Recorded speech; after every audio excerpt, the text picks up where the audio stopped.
Sejam muito bem-vindos ao canal Agora Você Aprende a Investir, Agora Vai. Hoje nós vamos explorar um livro que pode transformar a maneira como você pensa sobre investimentos e decisões financeiras. Rápido e Devagar, Duas Formas de Pensar, do Daniel Kahneman. Esse livro não é sobre investimentos, mas os conceitos simples que ele aborda têm grande influência nas tomadas de decisões que podem afetar, e muito, sua vida financeira. Vamos mergulhar nos principais pontos e entender como eles podem impactar suas finanças com exemplos práticos do próprio livro. Vamos lá? Como pensamos? Você está vendo uma foto de uma pessoa. Esse primeiro contato, você infere várias coisas.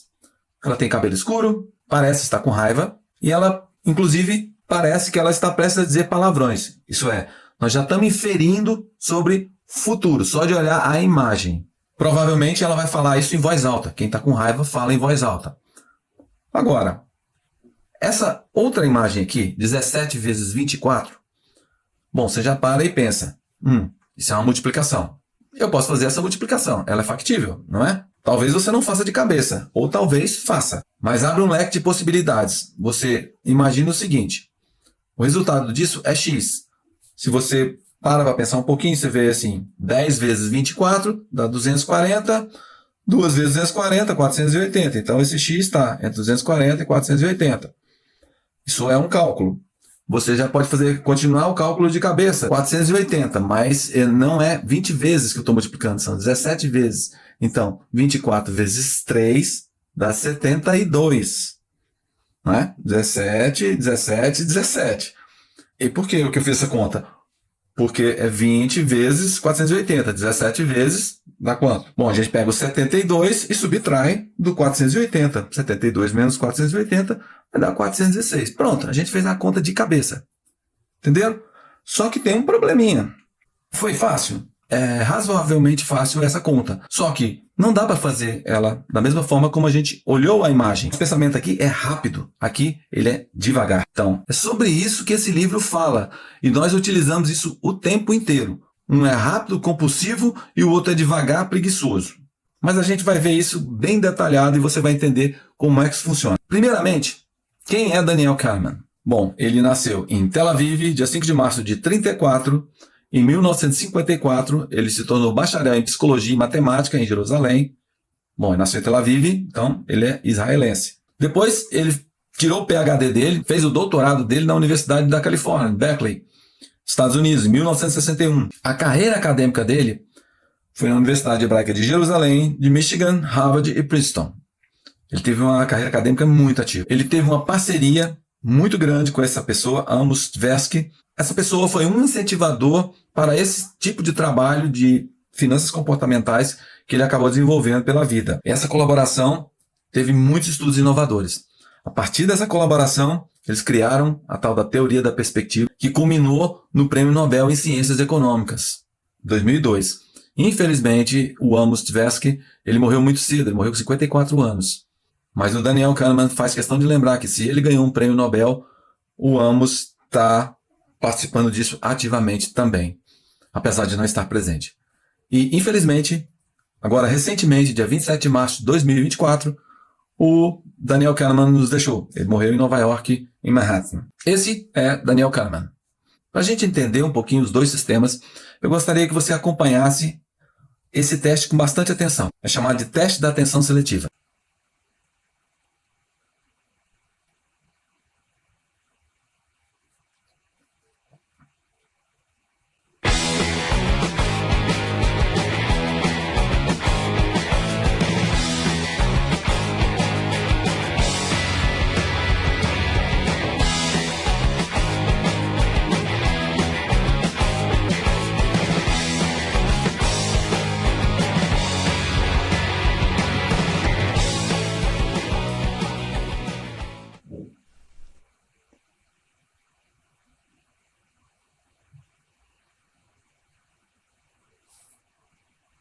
E aí, você viu o gorila?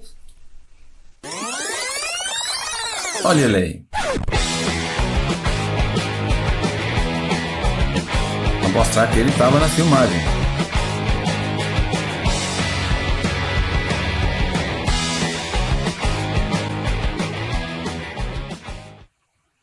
50% das pessoas não notam o gorila. Mas não fica triste não. Se você não viu, você faz parte dos 50% que eu também não vi. Eu fui um deles. Não vi esse gorila. Vi depois quando voltou a imagem e eu fiquei muito surpreso porque como é que é possível a gente não ver um gorila passando no meio de pessoas jogando bola? É muito inacreditável isso, né? A partir dessa provocação é que nós começamos a falar dos dois sistemas. O sistema 1, ele é rápido, ele é intuitivo e ele é emocional. Então, trata-se de um modo automático de pensar que responde rapidamente a estímulos e situações sem grande análise. O sistema 2, ele é mais lento, ele é deliberativo, você precisa reunir algumas ferramentas para deliberar alguma coisa e ele é lógico. Ele representa um pensamento analítico exigindo esforço mental e concentração. Então, a partir daqui você vê que um é impulsivo e o outro é metódico. Esse sistema 2 é que fez a gente não ver o gorila, porque o meu foco e o seu foco, você que não viu, você estava contando as bolas, prestando atenção nas pessoas de roupa branca, contando as bolas, as passadas de bola. Isso parece bobagem, né? Mas esse processo de contagem requer muita atenção. Se você quiser fazer um testezinho, um outro teste, eu nem escrevi aqui, mas se você quiser, você pega 4 números, fazer com 1, 2, 3, 4, que é para ficar mais fácil. Depois você faz com outros números. Aí você soma 1 em cada algarismo desse. Então, 1 mais 1, 2, 2 mais 1, 3, 3 mais 1, 4, 4 mais 1, 5. Então você tem agora 2, 3, 4, 5. Aí você faz essa conta de novo agora com 2. Então 1 mais 2, 3, 2 mais 2, 4, 3 mais 2, 5 e 4 mais 2, 6. Então agora você tem 3, 4, 5, 6. Só que a gente está falando aqui de 1, 2, 3, 4. Então é fácil. Pega um número aleatório, por exemplo, 7.296 e faz esse exercício. Você vai ver que no final de 4 passadas, quando você chegar no número 4, você está exausto, a sua mente fica exausta. O livro fala desse teste, eu tentei, eu fiz e realmente é muito cansativo. E isso tem um impacto muito grande para nós aqui que estamos falando de finanças, investimentos. O equilíbrio desses sistemas ele é crucial para tomar decisões financeiras. A gente tem que combinar essa intuição rápida, que é o sistema 1, com a análise cuidadosa, que é o sistema 2. Porque isso é que pode levar a escolhas mais acertadas e ponderadas pelo sistema 2. É aquele que evita que a gente entre na manada. Continuando. Você conhece a Ambipar? Essa ação aqui, eu tirei esse print aqui, é recente, tá? Então eu tenho aqui do dia 7 ao dia 11. Olha só, ela tem sido noticiada corriqueiramente e muitos influenciadores têm batido na tecla que você não pode perder essa oportunidade. A pergunta que se faz é, você investiria nessa empresa? Bom, o sistema 1 te levaria a comprar de impulso. Agora, o sistema 2, ele vai despertar outra coisa em você. Ele vai te chamar aqui para outro ponto. Vamos fazer uma análise mais detalhada disso? O sistema 2 está te falando. A Ambipar, desde 21 até agora, ela atingiu um pico aqui, mais de R$60, em mais ou menos, sei lá, julho de 2021, e hoje ela está aqui a 22,43. Bom, utilizando o sistema 2, eu ainda posso fazer mais alguma coisa. Apesar de estar todo mundo falando, compra, compra, tá bom demais. Ela teve uma subida aí ó, de 6,10%. É uma senhora subida. Mas aí eu vou procurar um pouco mais e olho esse gráfico aqui. Esse gráfico aí é o de lucro bruto e lucro líquido. Veja bem o histórico da empresa. No primeiro trimestre de 2024, ela teve um prejuízo de 200 milhões, apesar do lucro aqui. A pergunta é a seguinte, você ainda investiria nessa empresa? O que você acha? Responde aí para mim. Deixa aí nos comentários. Agora que você já foi apresentado aos dois sistemas, sistema 1 e sistema 2, chegou a hora de falar de heurística e vieses. O que é heurística primeiro, né? Bom, as heurísticas são atalhos mentais que nosso cérebro utiliza para tomar decisões rápidas. Por exemplo, sabe quando você vai chegando num engarrafamento e aí você pensa rapidamente e toma alguns caminhos que te poupa tempo? Ou te joga num engarrafamento maior ainda? Pois é, isso é um atalho. Não é? Isso é só para exemplificar o atalho que seu cérebro pode pegar. Ele pode ser útil? Pode. Ele pode te livrar no exemplo do trânsito, ele pode te livrar desse engarrafamento. Mas também pode levar a um lugar mais lotado ainda, né? E assim é na vida. Eles podem ser úteis, mas eles também levam a vieses quando não estão baseados em análises aprofundadas. Um outro teste aqui. Dá uma olhada nesse vídeo.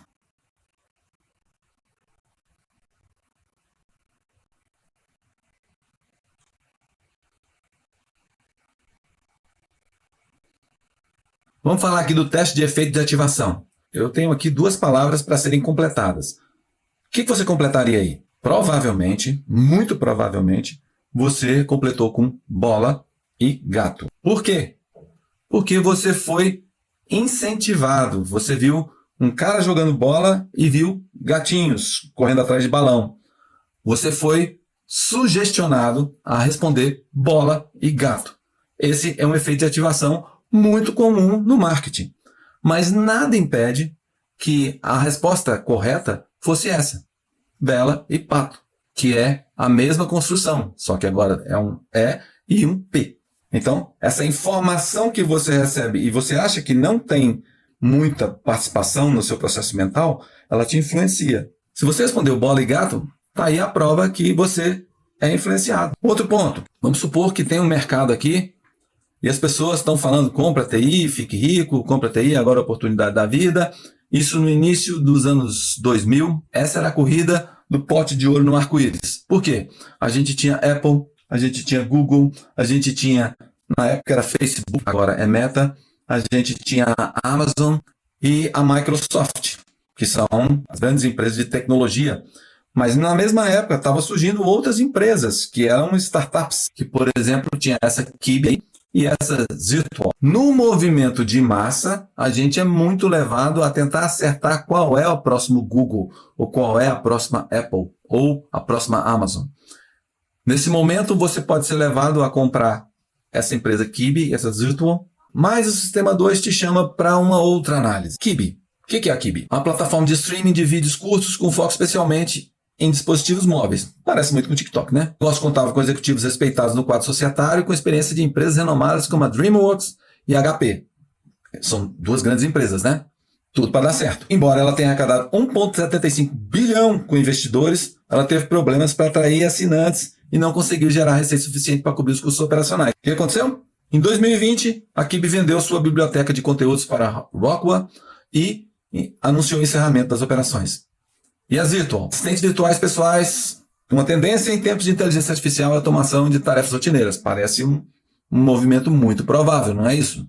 A empresa tinha uma equipe de assistentes dedicados a ajudar clientes com várias tarefas. Também teve problemas para controlar seu custo pessoal e em 2015 suspendeu as operações abruptamente. Foi adquirida pela Startups.co ou Company, uma saída que é muito adotada por startups que faliram ou estiveram bem perto disso. Resultado, se você tivesse investido nessa empresa, você perderia o seu capital. E o impacto financeiro disso? Como é que a gente analisa?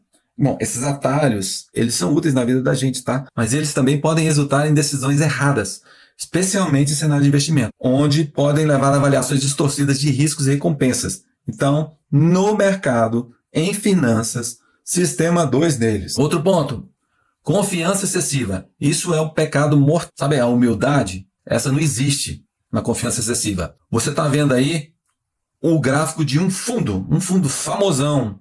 Eu até entrei nesse fundo em 2017 e tomei uma taca animal dele. Olha só, mais ou menos aqui, eu entrei por aqui. Esse fundo, ele tinha um cara muito estrelinha, muito famosão na época. Eu não vou falar o nome porque eu não quero queimar o sujeito, mas aparecia em tudo quanto é YouTube, entrevistado por todo mundo, as casas de research endeusavam o cara, ele aparecia em todos os lugares. Enfim, na verdade são dois, mas um é o que aparecia mais.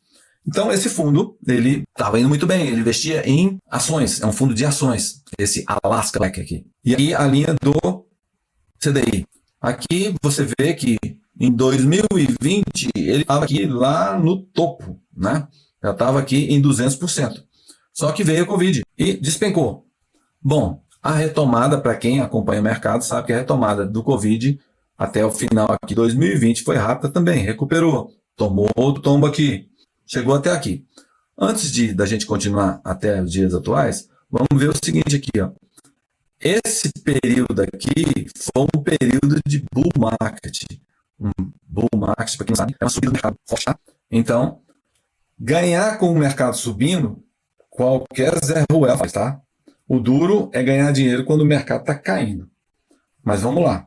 Você investiu seu rico dinheirinho aqui. Afinal disso, aqui no dia 9/7, 9 de julho, agora muito perto de hoje, esse fundo está com a performance ridícula de 74,97%. Enquanto o CDI, Tesouro Direto, aquele mesmo, o Tesouro Selic, se você investisse ali sem risco nenhum, 78,13% CDI. Isso aqui é um dos exemplos de confiança excessiva. Esse cara, ele batia no peito o tempo inteiro que ele tinha comprado muito Magazine Luiza e que vivia falando pela esquerda. Então, quebrou a cara e, pelo visto, sobe e desce, sobe e desce. Para você investir 7 anos da sua vida aqui, botar seu capital aqui, para ter um rendimento inferior ao Tesouro de Selic, vamos combinar, está muito ruim. Então, a confiança excessiva, a confiança que ela é exagerada, ela te leva a escolhas financeiras precipitadas e arriscadas. Por quê? Você está muito confiante na sua intuição. Quem comanda a intuição? Isso mesmo, sistema 1. É muito importante a gente reconhecer que esse viés da confiança exagerada e buscar no sistema 2, embasar as decisões em análises sólidas e dados concretos. A intuição versus fórmula. O livro fala bem disso. E a partir dessa confiança excessiva, que te gera um monte de viés também e mais erros, é que o Daniel Kahneman e o Amos Tversky, eles criaram a teoria da perspectiva, que é o ponto central do livro. Inclusive, foi por conta dessa teoria da perspectiva, eles ganharam o prêmio Nobel. Na verdade, o outro já tinha morrido, né? O Daniel Kahneman ganhou o prêmio Nobel de 2002. O que vem a ser isso? Ela destaca principalmente a assimetria na forma como a gente percebe ganhos e perdas. Compreender essa dinâmica, ela é muito necessária para que a gente consiga equilibrar a aversão à perda e identifique oportunidades de investimento mais objetivas. De novo, o sistema 2 falando aí na nossa cabeça.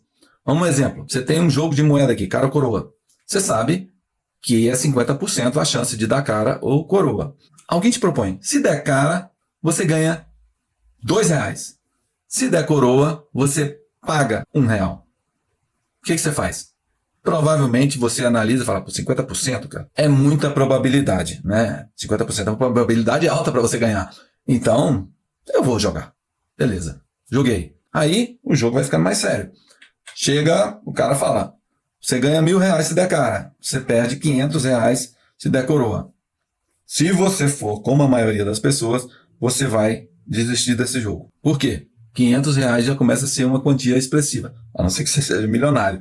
Mas imagine que se você for um cara muito rico, você não estaria assistindo esse vídeo. Por quê? Porque nós temos uma coisa chamada aversão à perda.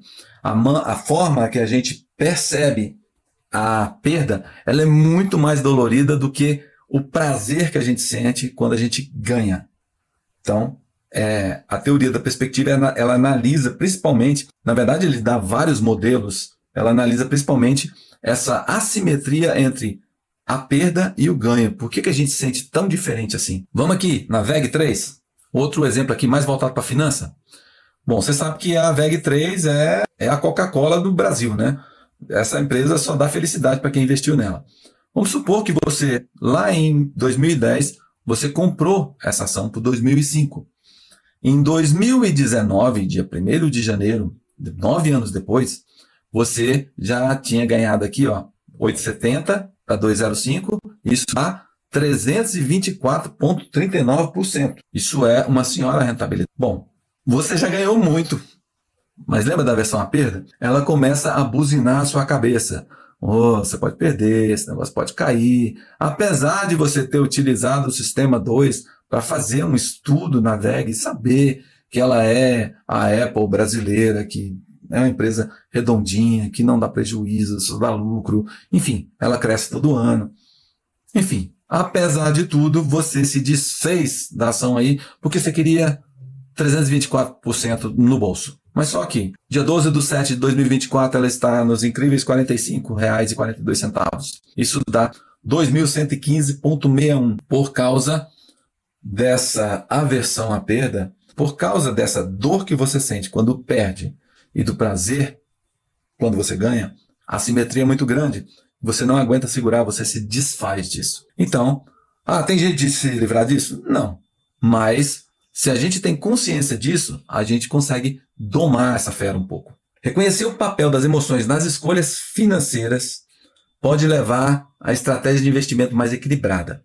Ela reduz a tendência de evitar perdas e potencialmente identificar ativos subvalorizados. Esse é o trabalho do bom analista, não é? Enfatizar essa abordagem racional para avaliar riscos e retornos pode ajudar investidores a capitalizar oportunidades que podem ter sido negligenciadas devido ao medo da perda ou à superestimação do potencial de ganho. A superestimação também ela é um problema.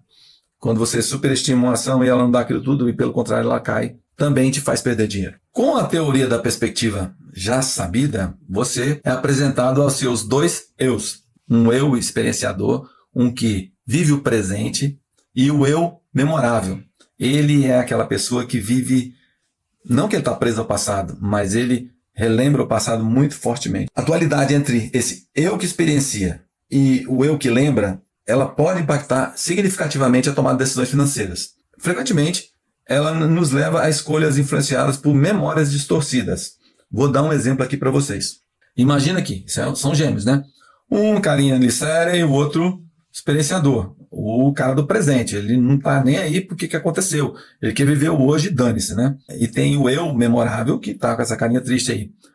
Essa pessoa aí fez uma compra em 2010, nesse lugar aí, R$ 30 mais ou menos. Bom, começou uma queda até 2015, isso é sabido de todo mundo, foi lá para R$ 5. E isso causa uma experiência quase que traumática para esse investidor. Ele perdeu muito dinheiro.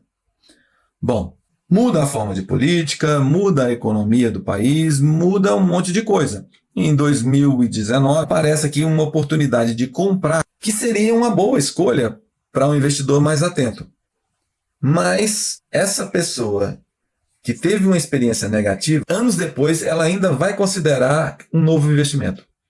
Esse eu memorável, ele pode influenciar a ser excessivamente cauteloso e evita a oportunidade de investimento potencialmente lucrativo, mesmo que a situação seja muito diferente e menos arriscada. Você concorda que aqui era outro cenário, era outro ambiente de investimento, mas mesmo assim não tinha nada a ver com esse movimento aqui.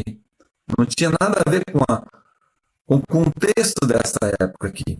Aqui era um outro cenário, mas esse ela te imobiliza e você pode perder grandes oportunidades, como é o caso que hoje a Petrobras está em torno aí dos R$ 40. Seria um grande investimento para quem fez isso nessa época. O nome disso é viés retrospectivo. Tem N exemplos desse livro, ele é fantástico. Se eu fosse você, eu lia também. Aproveita esse meu resumo para te incentivar. Eu acho que você já deve estar curioso para ler, se não leu ainda. A gente pode levantar aqui, na conclusão, os principais pontos e recomendação desse livro. Reconhecimento de sistemas. A importância de reconhecer quando estamos usando o sistema 1 ou sistema 2. Redução de vieses. Estratégia para mitigar os vieses que afetam nossos julgamentos. Tomada de decisão melhorada. Aplicação prática das teorias para melhorar a tomada dessa importância da perspectiva externa. Valorização de pontos de vista externos para evitar a confiança excessiva. Bem-estar e felicidade. Reflexão sobre como nossas escolhas influenciam o nosso bem-estar e felicidade a longo prazo. Eu fiz um resumão estrutural que eu acho bem interessante para te orientar na hora da sua leitura. Se você não é muito treinado a ler, provavelmente você vai ter um pouco de dificuldade, porque eu vejo muitas pessoas falando que esse livro é chato. Talvez a pessoa não entendeu a abordagem dele. Eu espero que isso aqui te ajude. Olha só, a estrutura geral desse livro, ele parte do geral para o específico. Ele começa com essa abordagem geral de como tomamos decisões pelo sistema 1 e 2. A partir do sistema 1, que gera muito erro para a gente é muito impulsivo, a gente comete muito erro com isso, analisam-se heurísticas ou atalhos, né? E vieses fundamentados nas nossas convicções que a gente vai a partir desse sistema 1. Essas convicções são discutidas como excesso de confiança nas nossas habilidades de previsão e na nossa ilusão de compreensão, que podem gerar outros erros e vieses mais individualizados. O método para lidar com esses erros é a consciência da existência deles por meio de modelos de tomada de decisões que o livro fornece e de como avaliamos ganhos e perdas de maneira assimétrica discutidas na teoria da perspectiva. Diante da conscientização desses processos, são destacados os dois eus, o experienciador, que vive o presente, e o memorável, que se prende ao passado. E, finalmente, o autor aponta saídas para uma vida feliz. Eu espero que você tenha curtido esse resumo. Se você gostou, já sabe, não esquece de curtir o vídeo, se inscrever no canal, ativar o sininho para receber notificações de novos vídeos E deixe seu comentário aí, se você já leu, não leu, se ficou motivado a ler. E outra coisa, se você quer material exclusivo, planilhas, programas e um contato mais direto comigo, torne-se membro. Fechado? Muito obrigado por ter ficado comigo até agora. Eu fico por aqui. Bons investimentos. Um abraço.